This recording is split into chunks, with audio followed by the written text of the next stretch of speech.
A paz do Senhor, que é o irmão Felipe. Hoje estamos aqui no nosso segundo vídeo sobre as bem-aventuranças. O primeiro vídeo era para ter sido postado segundo, mas a gente teve uma certa dificuldade. Ele saiu lá por, acho que foi quarta-feira, se eu não estou enganado, saiu meio fora. Mas esse nós, segundo a graça de Deus, vai sair segunda-feira mesmo. Voltando então, nós estamos lendo Mateus, capítulo 5, e foi lido primeiro Mateus, capítulo 5, versículo 3. Bem-aventurados, pobres em espírito, pois deles é o reino dos céus. Bem-aventurados os que choram, porque serão consolados. Esse é o segundo texto. Bem-aventurados que choram, porque serão consolados. Nós aprendemos que bem-aventurado é muito mais do que feliz, mas de acordo com a tradução pode ser feliz ou bendito. No entanto, não é uma felicidade comum, é a felicidade daquela pessoa que foi agraciada por Deus, que recebeu uma bênção de Deus, né? Eu anotei aqui, usualmente no sentido do recebedor privilegiado do favor divino, né? É nesse sentido, é um sentido bem especial. Então, é um sentido que se aplica muito dentro do reino de Deus. Nós estamos falando sobre as bem-aventuranças do reino de Deus, ou do reino dos céus.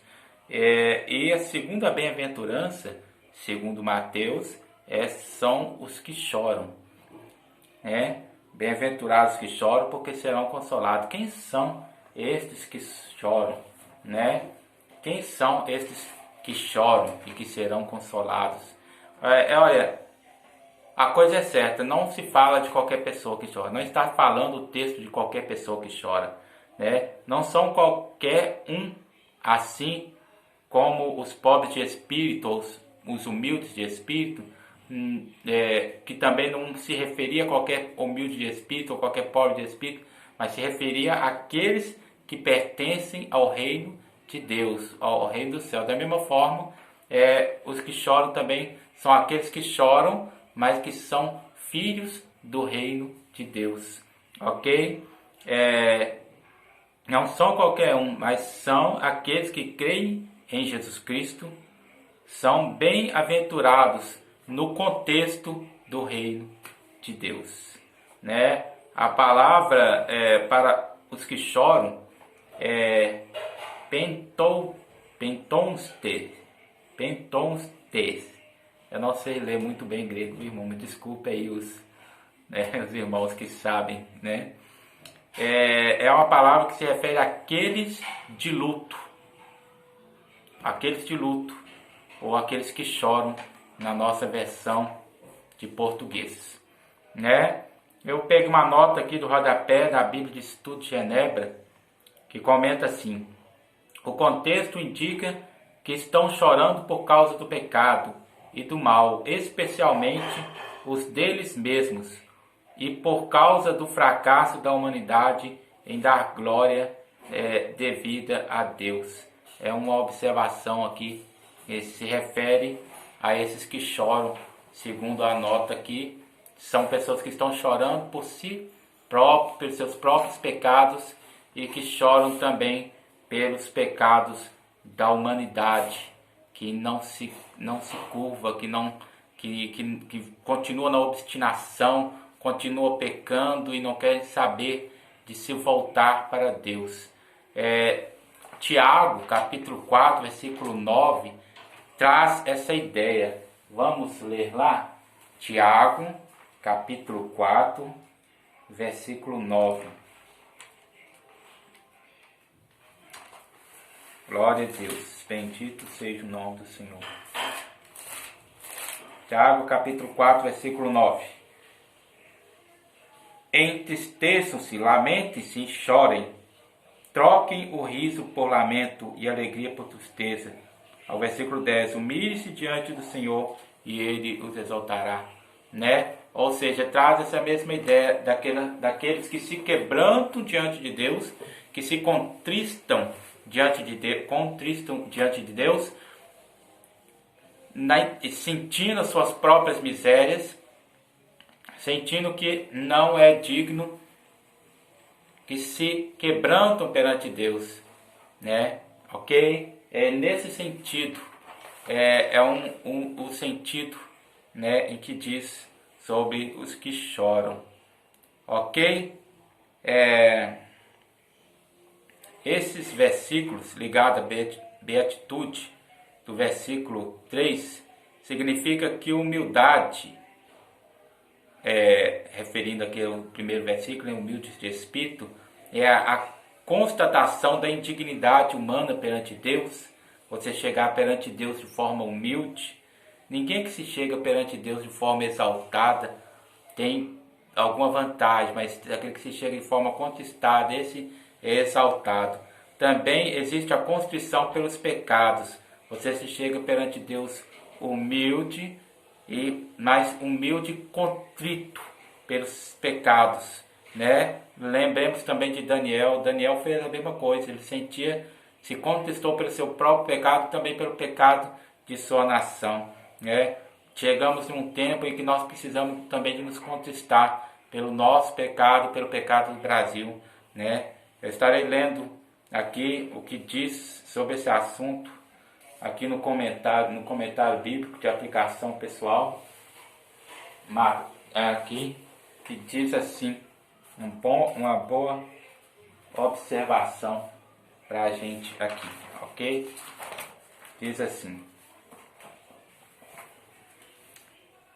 se os seguidores de Jesus lamentam pelos pecados ou pelo sofrimento, a promessa de Deus assegura que eles serão consolados.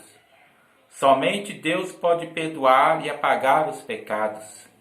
Somente Deus pode dar consolo àqueles que sofrem por amor a Ele, porque estes conhecem a recompensa que os aguarda no reino de Deus. Somente o Senhor, somente Deus pode consolar. Então você chora, mas não chora por qualquer coisa e não chora em qualquer lugar. Você chora diante de Deus e chora sentindo as suas misérias. E aí é ali que Deus te exalta, é ali que Deus te sustenta, é ali que Deus se revela a você como um pai, como um libertador, como um transformador, como aquele que está disposto a mudar e te dar uma vida melhor, né, com Ele. Ok? Choram por quê? Por que eles choram? Qual o motivo deles chorar? Jesus promete que aqueles que agora choram haverão de rir.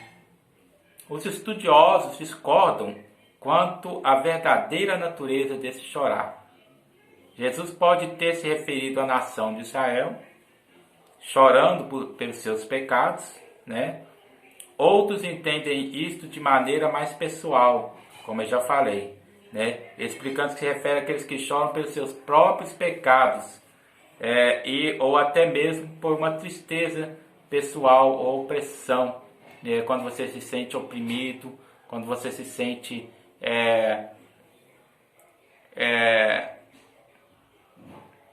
confrontado e humilhado no mundo. Aí você chega perante Deus, se quebranta perante Deus e Deus te exalta. Mas é só Deus que pode fazer qualquer coisa.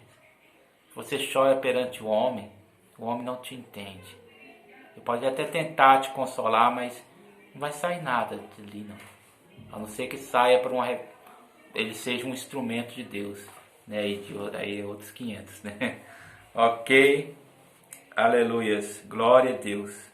Há ainda outros estudiosos que veem na palavra chorar uma imagem do povo de Deus que sofre por causa da sua fé nele. Muito provavelmente isso se refere às pessoas que são sensíveis ao pecado do mundo e seu sofrimento resultante, embora sua dor seja real, eles conhecem o final da história e riem, né? Glória a Deus. Bendito seja o nome do Senhor. Então, Glória a Deus. Bendito seja o nome do Senhor. Por que que eles choram, né? Então nós temos aqui vários motivos pelos quais eles choram, né? Segundo os estudiosos, há várias interpretações o porquê desse choro. E na sua vida pessoal, como nós já falamos aqui, também há vários motivos que podem te levar a chorar. Mas não importa qual o motivo do choro.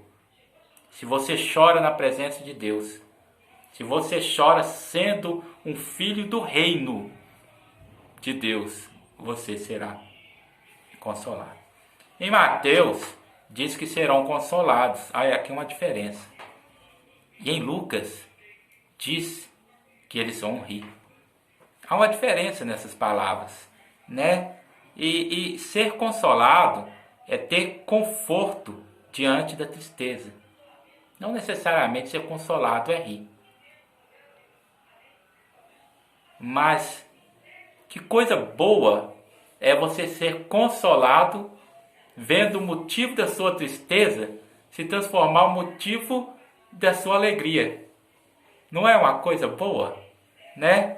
Porque aí Lucas vem e já traz essa variação do que Jesus falou. Ele diz que os que choram, bem-aventurados que choram, porque eles vão rir, né? Já rir é descobrir um novo rumo, uma nova motivação, uma comunicação de uma boa nova que traz consigo a renovação do nosso entendimento em meio à desgraça para uma perspectiva positiva, otimista, né? Ou seja, há uma renovação do seu entendimento.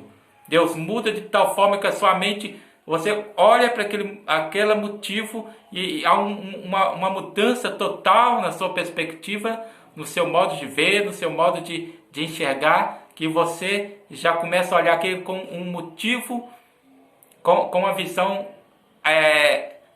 otimista, com uma visão mais alegre. Então você já não vê mais como motivo de pesar, como motivo de tristeza, então você já vê como motivo de riso, como motivo de alegria, né? Ou seja, o que eu escrevi aqui. Uma comunicação de uma boa nova que traz consigo a renovação de nosso entendimento em meio à desgraça para uma perspectiva otimista. Até aquele exato momento, você ainda não tinha recebido aquela boa nova, você estava triste e contristado. Mas aquela boa nova traz uma notícia tão surpreendente para você, que você já olha com uma visão diferente, e você já começa a rir, já começa a se alegrar por aquele motivo. Lembra agora aqui da situação de Abraão e de Sara, que estavam numa situação que não podiam ter filhos. E aí quando receberam a notícia de Deus que seriam filhos, a notícia foi boa e ao mesmo tempo inacreditável, que deu motivo para ela rir. O que Deus faz é algo tão bom e inacreditável aos olhos humanos, que dá motivo para nós rir. E rir com um riso inocente, rir com um riso de satisfação, rir um riso que consola. Como eu falei, é um consolo tão abençoado que ele não simplesmente enxuga suas lágrimas, mas ele, ao fazer isso, ele te leva a sorrir. Amém? A paz do Senhor, fique com Deus. Essa é nossa segunda reflexão hoje. São bem-aventurados que choram. E esteja aqui comigo na próxima segunda-feira. Eu estarei continuando com os irmãos essa reflexão. Compartilhe, dê o seu like e Deus te abençoe. Amém? A paz do Senhor.